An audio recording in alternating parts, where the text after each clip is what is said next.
Hello, welcome to Happy African History Month. Welcome to day 16. This is going to be my second video of the day.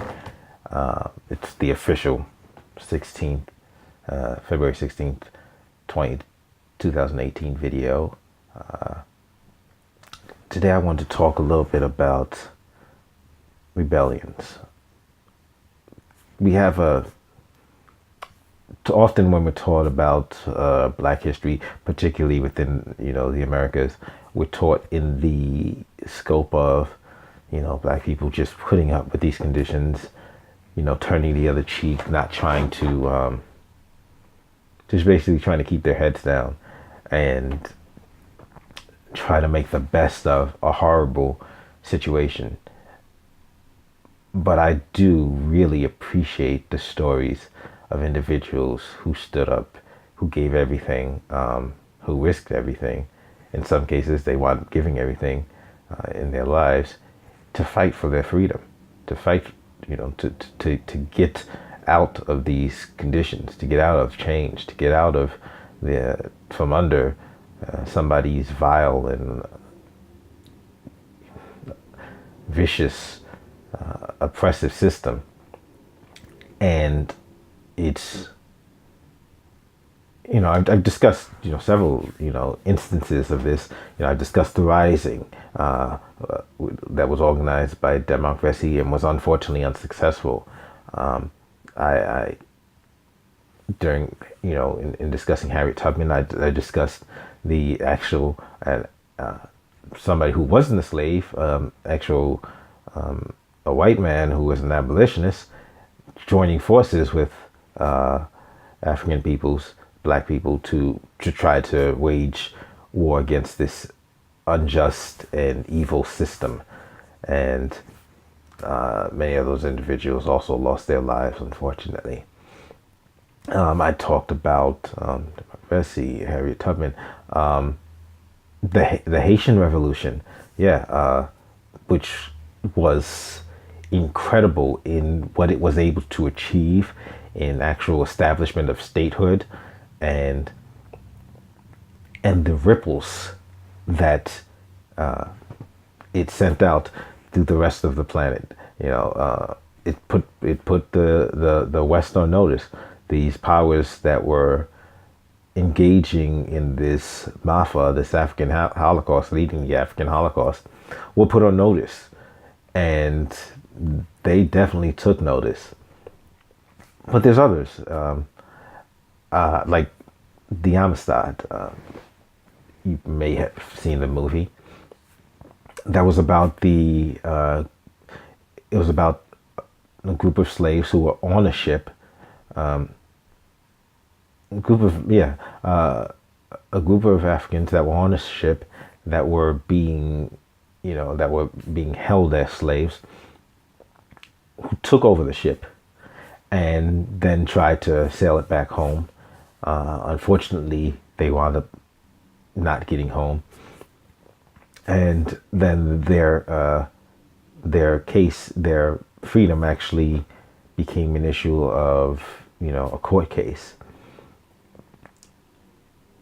And I mean, I think it's important to realize that there were people who gave everything, who fought, who didn't just lay down and say, please let us be free, who actually stood up and said, okay, we're going to start. We know what's right. There's not a question of what's right. It's not a question of whether or not, as human beings, we should not be held as property. Well, there's no question that as human beings that we should not be beaten, raped, tortured, murdered at the whim of other people. There's no question that these actions are evil, are wicked, are atrocious, and must be stopped. There's no question. The Stoner Rebellion is actual rebellion I was not very familiar with, and that's one of the things I truly enjoy about African History Month. And African history period, because I like to extend this, and in the past we've extended this outside of the month. The month has acted as a catalyst for us to focus on this, and we've extended it past the month. But because I was raised in the United States, I was educated in public school. I think a more accurate term, I was miseducated in public school. And a lot of this is it's just like, it is unknown to me. It's Greek to me, is foreign to me, is alien to me. The things I did not know, things I had no idea existed, details, events, historical figures. And it's not by accident, it's by design. These are not incidents and individuals that the powers that be want us focusing on, because they're worried. They're worried that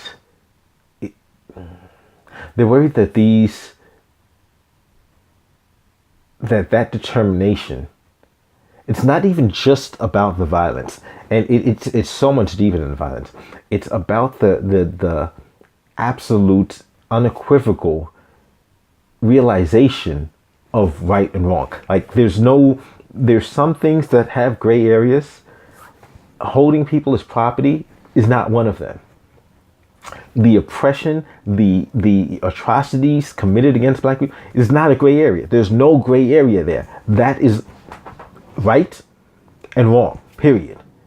So there's no question of the evil that this country, that this nation, that the Western powers were founded on, thrived on, built on. There's absolutely no question, no gray area. That's not a nuanced issue. It was evil. And that's why if we fast forward to today, if we realize that, we can see the shadows of that evil. We can see the shades of that evil continuing today. The way things are just morphed, adapted, changed, stretched to look different while carrying out many of the same objectives. But I do want to briefly touch on the Stonewall Rebellion, which, like, as I learned about it, I was like, wow, that's interesting. It was because we know of rebellions that happened on the ships. This was a rebellion that happened as soon as this group of Africans got to the Americas. Like, they got here and they immediately set it off. They immediately said, okay, this is what we're doing. We're not standing for this. We're not accepting this. We're going to war right here, right now. And they, killed some of the people that were holding them, stormed a gun store, and just they armed themselves, and they got to work. And it was, once again, this was something that I think it's also interesting to point, because a lot of times we discuss the ending of slavery and the ending of the African Holocaust as something that, that this country just said, you know what, this is wrong. This is morally wrong. We should be doing the right thing, as opposed to something along the lines of, man, we cannot sustain this. There's, rising up. There's, they're coming after us. We better stop this, because these people are getting fed up and they are coming. And if we don't get in front of this, we will be under this. We will get rolled over under this. That part of the history is shockingly, well, not shockingly, missing from the discussion. That, this really wasn't a willful decision. Blood was spilt to make people realize, you know what, maybe this wasn't, maybe we underestimated this, how long we could get away with this, or how much these people would put up with. Maybe we better stop. But that leads me to the fact that that's why, by understanding their true motivation, you can realize that they really had no intention of stopping. They more so had an intention of altering it, of altering appearances, so that they can try to continue to do the same things they were doing, and without facing that backlash, without facing those repercussions, without facing individuals saying, no, this is completely wrong, we're going to war, we're going to kill you, we're not going to accept you murdering us, torturing us, raping us, just committing all sorts of vile and oppressive acts against us. We are not going to stand for that. We're not going to tolerate it. We're going to fight. So they needed to change. And if we pay attention to that, we can see that the system we have today is not by accident. It's by design. And I think this is correction. I don't think, I know this is a lesson that not only black people can learn, that non-black people should be paying attention to, because that will explain why there's oppression now, why people other than black people are also feeling oppressed. And they're not feeling oppressed because, affirmative action.